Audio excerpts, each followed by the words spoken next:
Hello guys! Hello mga kamamshi! Hello mga kapapshi! Welcome back to my YouTube channel, Teresa Bisaya pero Bicolana. Ang yung tenderang Bicolana. Ayan, marahay na hapon sa Indogabos. Bale, pakita ko sa inyo. Ayan guys, ito ay 2,987 yung ating napamili. Ayan, bali tatlong mismo. Tapos ito tissue. Ang bentahan ko ng tissue is 10 piso. Ayan, may pangalan siya kasi iniwan ko pa to guys. Iniwan pa ng anak ko sa malapit sa amin dito sa wholesaler na pamilihan. Ay may pangalan Teresa. Ang bentahan ko rito is 10 piso. Bali ang presyo niyan is 95 kung hindi ako nagkakamali. Ayan siya, 95. Ayan, 95 yung puhunan. Ang bentahan ko is 10 piso. Ito naman is Happy Pants, medium at saka large. Ang bentahan ko nito is 9 at saka 10. Ayan. Ang binili ko lang is yung tag 24. Diba? Mas kasi, mas gusto ko sana yung tag 30. Kaya lang wala doon. Bali, nabibili ko yun dito sa may Talipapa or sa bayan. Tapos ito naman, ayan. Meron tayong nakuhang dab. Ito dab. 7 pesos ang bentahan. Tapos Breeze Liquid. 15 ang bentahan ko nito, dati 13, ngayon is 15. Tapos yung ating Downy Mystic, ayan, pang 7.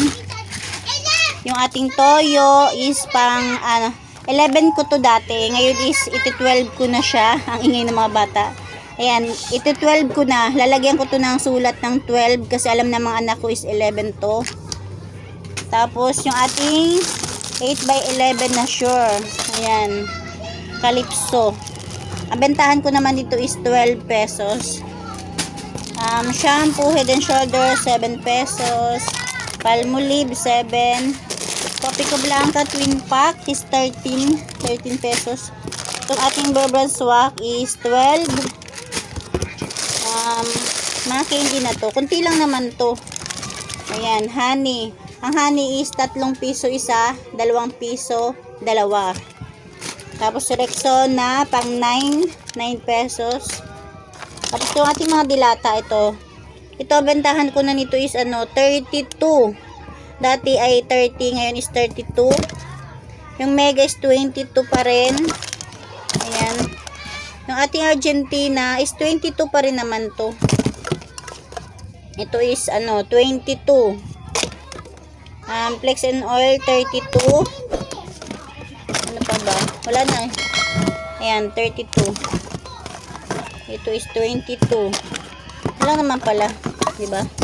Yan lang naman guys, yung ating mismo 15 pesos pa rin naman yung bentahan ko nito. Wala pala ako nabiling Energin Choco na Champion.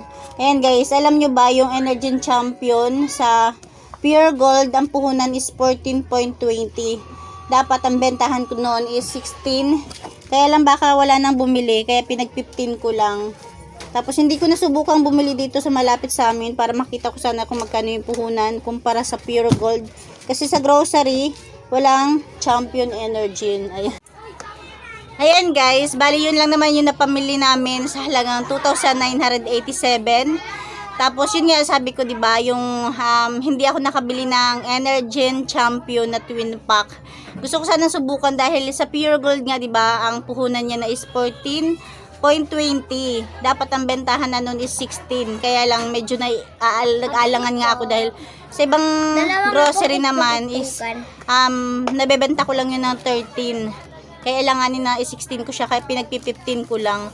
Tapos kanina, nakalimutan ko magpabili dun sa malapit dito sa amin, sa wholesaler. Para makita ko sana yung pagkakaiba ng presyo niya sa Pure Gold. Kung magkano pa ba talaga yung bentahan, di ba? Yun lang guys. Sa ngayon, wala na akong Champion Energy nubos na. Kaya siguro, sasadyain ko na lang yun para makita ko rin talaga yung presyo. Kung talagang nagtaas na or sa Pure Gold lang talaga. Yun lang guys. Thank you for watching.